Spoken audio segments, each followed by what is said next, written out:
Assalamualaikum.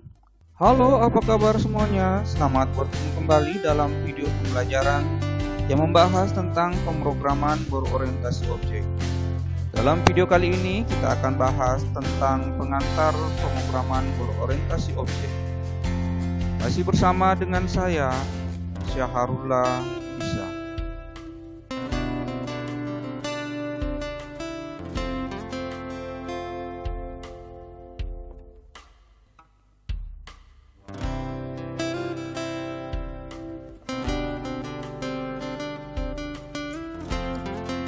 Konsep pemrograman berorientasi objek adalah paradigma pemrograman yang diorientasikan pada objek. Semua data dan fungsi di dalam paradigma ini dibungkus dalam kelas-kelas atau objek-objek, dan setiap objek dapat menerima pesan, memproses data, dan mengirimkan pesan ke objek lainnya.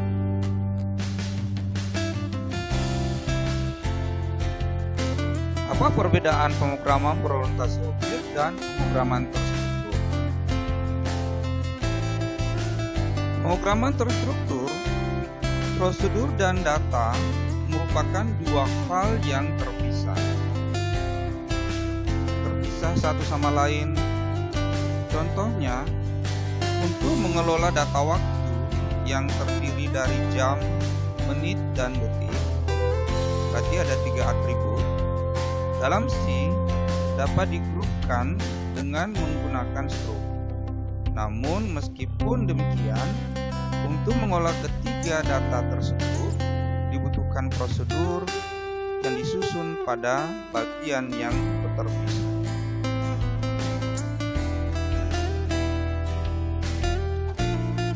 Namun dalam pemrograman berorientasi objek berbeda dengan pemrograman berorientasi terstruktur.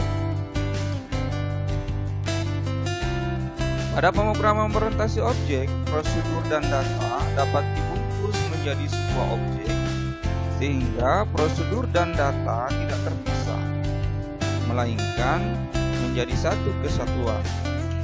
Ini merupakan salah satu konsep dari objek orientasi programming atau pemrograman berorientasi objek yang disebut dengan konsep encapsulation. OOP atau PBO didasarkan pada pemodelan objek-objek dunia nyata. Konsep dasar PBO, objek kelas, abstrak data tipe, dan tipe data abstrak, terdiri dari yang pertama instantiation atau instansiasi, dan yang kedua adalah inheritance atau pewarisan, encapsulation atau enkapsulasi, kemudian abstraction atau abstraksi, dan yang kelima adalah polymorphism. Setiap bagian konsep ini nanti akan kita bahas pada pembahasan video yang berbeda. Yang pertama adalah objek. PBO atau pemrograman berorientasi objek mengenal konsep objek, di mana yang disebut dengan objek adalah segala sesuatu yang ada. Objek itu terdiri dari atribut, state, dan behavior serta event. Jadi ada atributnya, ada behaviornya, dan ada atau eventnya. Atribut itu adalah segala ciri atau sifat yang melekat pada objek.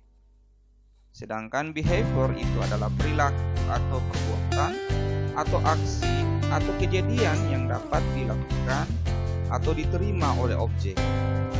Contoh objek misalnya anjing, kucing, manusia, meja, mobil, dan sebagainya. Lalu bagaimana? Apa atribut daripada? Kita ambil satu contoh objek, misalnya manusia. Dan behaviornya apa? Contoh ini manusia berarti atributnya misalnya warna rambut, kemudian bentuk muka, dan sebagainya. Lalu kalau behaviornya misalnya makan, minum, belajar, dan sebagainya. Selanjutnya kita lihat konsep kelas. Kelas itu adalah cetakan atau template atau blueprint dari objek. Kelas mendefinisikan atribut yang diwujudkan dalam bentuk field. Variabel itu adalah melekat pada kelas, bukan pada sebuah metode atau fungsi atau prosedur. Sedangkan behavior itu diwujudkan dalam bentuk metode, prosedur, atau fungsi dari objek dalam suatu unit untuk suatu tujuan. Kita lihat contohnya, kelas of dog atau kelas dari anjing adalah suatu unit yang terdiri atas definisi-definisi data dan fungsi-fungsi yang menunjuk pada berbagai macam perilaku atau turunan dari anjing.